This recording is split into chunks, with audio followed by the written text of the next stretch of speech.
iPhone Air 用了几天时间，终于知道这款手机是一个怎样的水平，以及适合哪部分用户。它的手感有多好，它的哪个环节让我无法接受。今天的视频，我们聊一聊这款苹果的未来设计。今天视频的第一部分 ，iPhone Air 它的手感到底是一个怎样的水平呢？苹果一直在无止境的追求轻薄这件事儿啊，追求握在手中的一个完美手感。那么 iPhone Air 到底有多薄呢？我给大家对比一下历代 iPhone， 这是初代 iPhone 的厚度 ，iPhone 3GS 的厚度 ，iPhone 4的厚度 ，iPhone 5的厚度 ，iPhone 6的厚度 ，iPhone X 和 iPhone XS 的厚度 ，iPhone 11 Pro 的厚度 ，iPhone 12 Pro 的厚度 ，iPhone 15 Pro 的厚度 ，iPhone 17 Pro 的厚度。大家还记得几年前有一款产品叫 Apple Touch 吗？是一款无比轻薄、手感超棒的小家伙。而现在 iPhone Air 已经要比 Apple Touch 更薄了。目前苹果在售的产品里，只有 iPad Pro 它的厚度要比 iPhone Air 还更薄一点点，但真的就是一点点了。长久以来，苹果的终极梦想就是给用户打造一款握在手里就好像握着一块玻璃面板一样的设备。我猜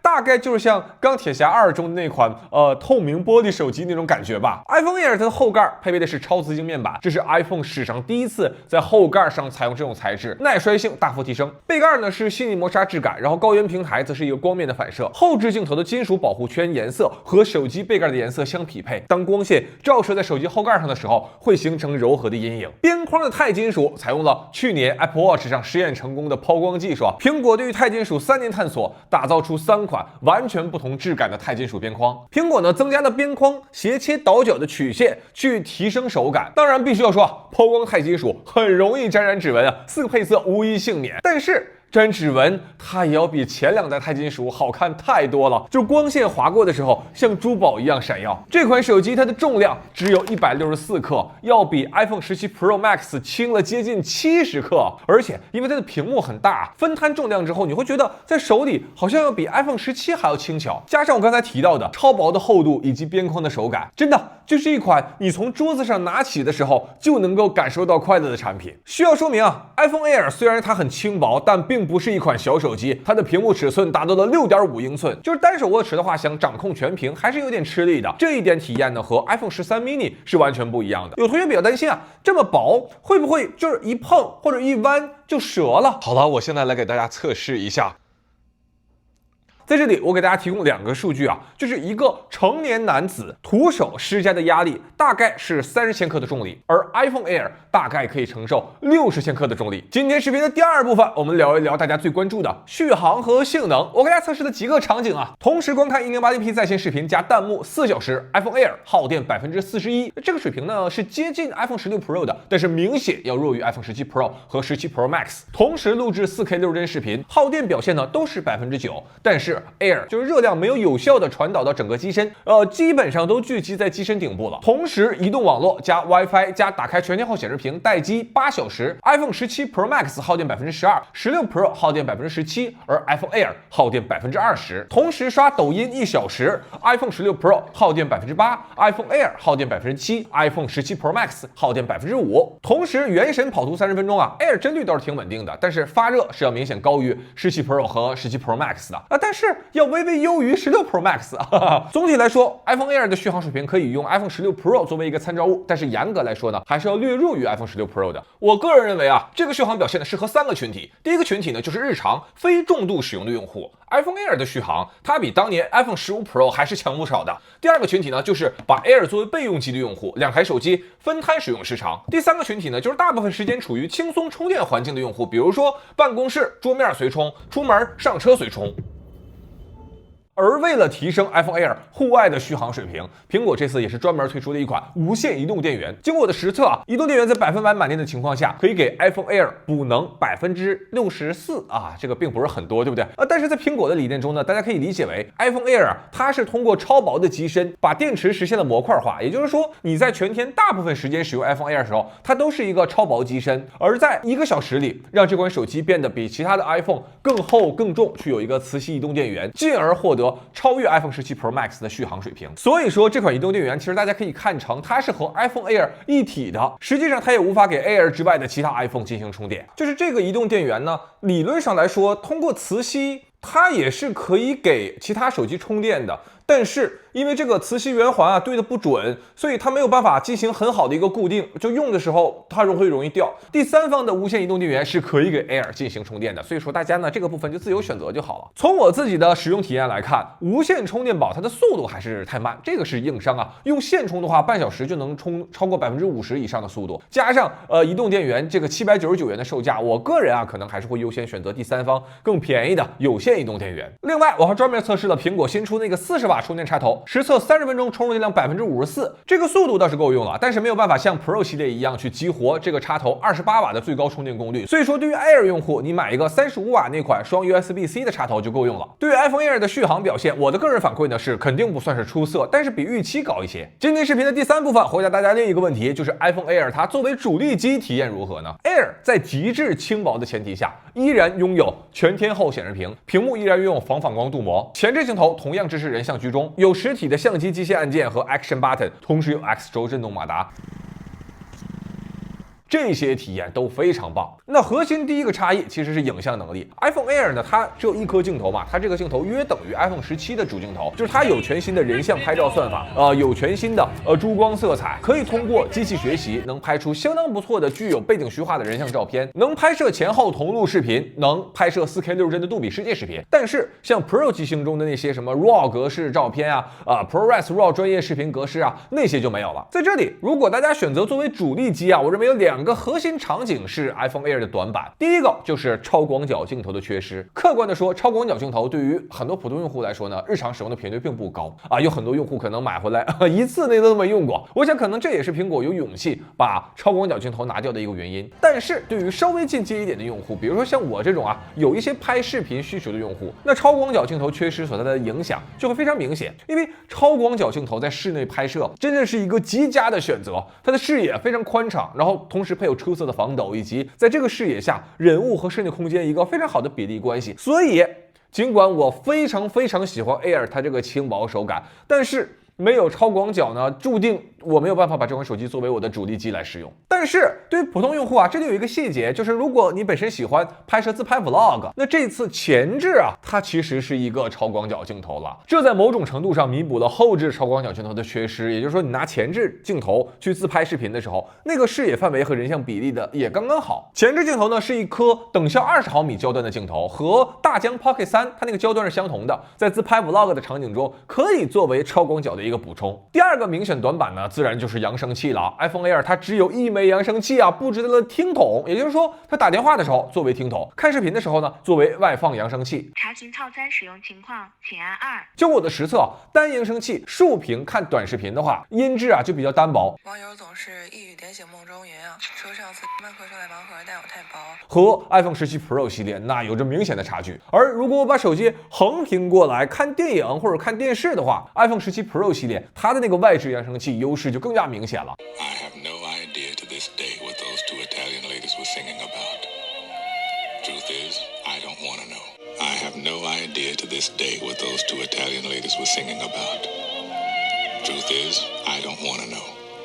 除了音质更好，那在播放杜比全景声片源的时候，一个最明显的感受啊，就是如果你使用 Pro 系列，你会觉得那个声音啊，它不是从手机这个位置发出来的，而会觉得那个声音是在空间里存在的。而对于 iPhone Air， 当你横置播放的时候，它不仅声音变得更单薄了，全景声也变成了单声道，而且还是往左歪的单声道。可以这样说啊，在 iPhone Air 的诸多功能中，有的没有那就是没有，但只要是有，就一定会达到苹果标准。唯独这个扬声器是我觉得这次没有达到苹果标准的一个环节。当然了，在这个位置，如果你日常搭配一套 AirPods 4或者 AirPods Pro 耳机，那么音质和空间生产问题呢就会被完美解决。AirPods Pro 它的低音表现也要比 iPhone 17 Pro 系列那个扬声器更加出色。我觉得 Air 这次的诞生，正是因为有着 AirPods 的无缝连接，正是因为有 MagSafe 这种尽可能降低存在感的磁吸配件，才可以让苹果把一些场景实现模块化。今天视频的第4部分，我们聊一聊 eSIM。苹果在 iPhone XS 上第一次引入了 eSIM 功能，那只等了短短的8年时间，国行版本就实现了对 eSIM 功能的支持。关于国行版 eSIM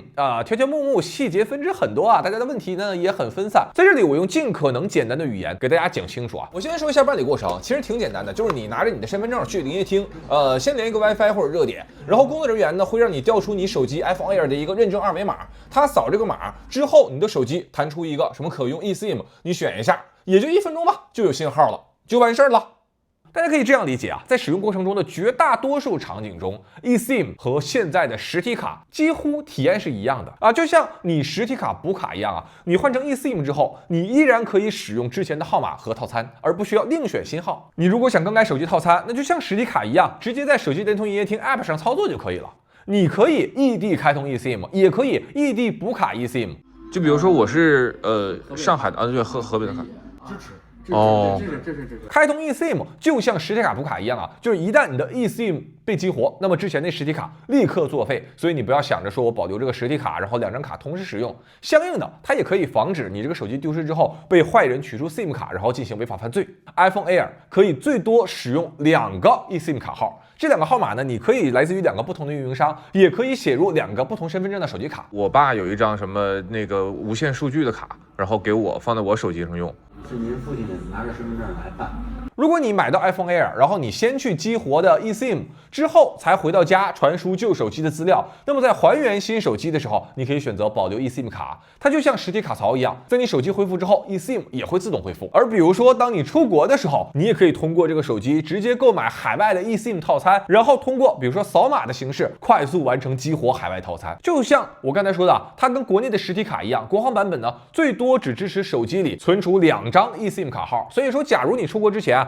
你本身手机里已经有2个号码了，你就需要先删掉1个号码，再去写入海外的另一个卡号。所以大家明白了吗？目前你使用的实体卡功能在 iPhone Air 上都可以实现，没有任何功能的限制。那么问题来了，目前的 eSIM 还有哪些不完善的瞎折腾用户的环节呢？其实目前最麻烦的点就在于，只要是你这台 iPhone Air 里你想增加任何一个号码，那么你就需要本人携带身份证去营业厅办理一下。你有频繁插拔手机卡去换设备的需求，比如说像我经常测试手机，本来新手机来了，我换一下手机卡就可以了。那现在不行了，必须我本人带着我的身份证去营业厅激活这个 eSIM 卡，或者说去营业厅把这个 eSIM 卡号换回一个实体卡号。在这个场景当中，本来应该是 eSIM 的一个优势场景，现在反而比实体卡还要更麻烦了。当然了，在这里呢，我们也要客观的说，这毕竟是国行手机第一次开启 eSIM 业务，对不对？所以现在麻烦，它不代表未来也麻烦。比如 iPad 那个 eSIM 功能，大家知道23年11月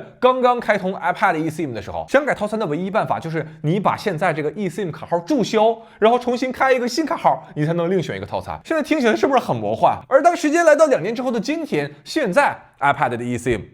还是不能改套餐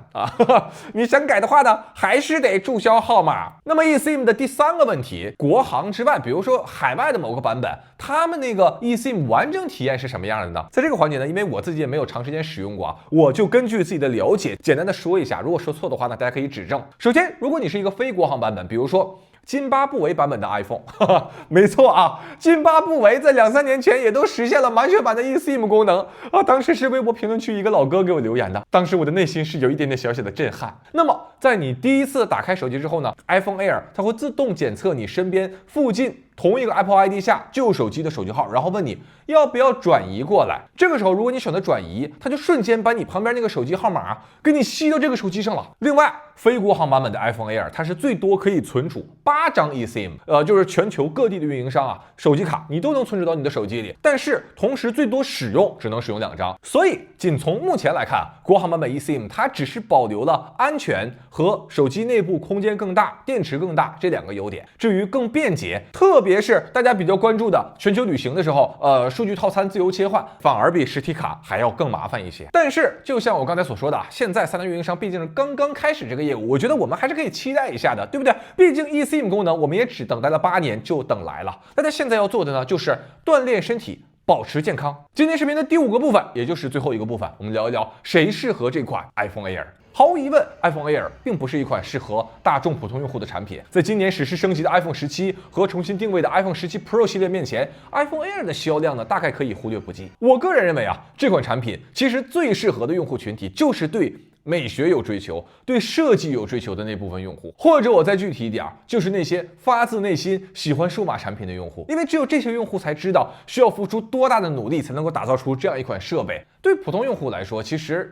不是很容易理解这部分用户的心思。超轻的重量难道比多3个小时的续航还重要吗？超薄的手感难道比重度玩游戏不发烫还有价值？设计好看能当饭吃吗？但是对于美学的追求，对于设计和工艺的热衷，那是一种无法言说，只属于每个个体内心深处的奇妙感受。如果是今年重新定位之后释放强劲性能的 Pro 是苹果给大众的一个答案，那么 iPhone Air 就是苹果给自己的一个答案，一个由设计驱动一切的答案。好了，以上呢就是本期视频的全部内容，我是钟文泽，我们下个视频再见。